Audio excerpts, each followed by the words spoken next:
Hello, good morning. কেমন আছেন সবাই?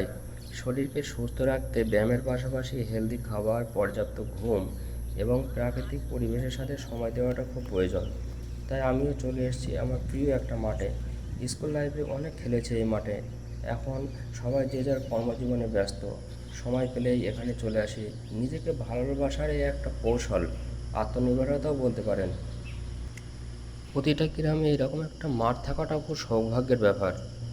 30 থেকে 40 মিনিট সময় দেওয়াটা খুবই প্রয়োজন। আপনাকে জিম করতে হবে এমন কোনো মানে নেই। আপনি যে কোনো ধরনের ব্যায়াম, কার্ডিও বা খেলাধুলা যে কোনো কিছুই করতে পারেন। এক্সারসাইজ শেষে এবার বাড়ির দিকে যাওয়ার পালা। এখানে আসলে মনটা একটু খারাপ হয়ে যায়, আবার মনে পড়ে যায় সেই পুরনো সব দিনের কথা। হ্যাঁ, এই স্কুলেই আমরা পড়াশোনা করতাম। অনেক বন্ধুবান্ধবও ছিল এখানে, এখন আর কারোর সাথে কোনো যোগাযোগ নেই। আপনাদের ভিতরে কে কে এই স্কুলে পড়াশোনা করেছে প্লিজ কমেন্ট বক্সে একটু জানাবেন। 4টের সময় যখন রান করছিলাম তখন অস্পষ্ট ছিল অন্ধকারের জন্য। আমার মতো অনেকেই যায়, খুব ভালোও লাগে। ফিরে আসার সময় দেখুন কত সুন্দর লাগছে, চারিদিকটা সবুজ হয়ে আছে। উপভোগটা আপনার কাছে।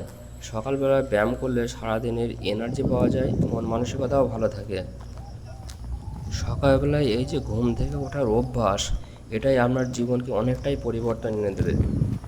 তাই প্রতিদিন সকালবেলায় ঘুম থেকে ওঠার চেষ্টা করুন, নিজেকে ভালোবাসুন, আর আমার মতো আপনিও বেরিয়ে পড়ুন প্রাকৃতিক পরিবেশে ফিট রাখার জন্য।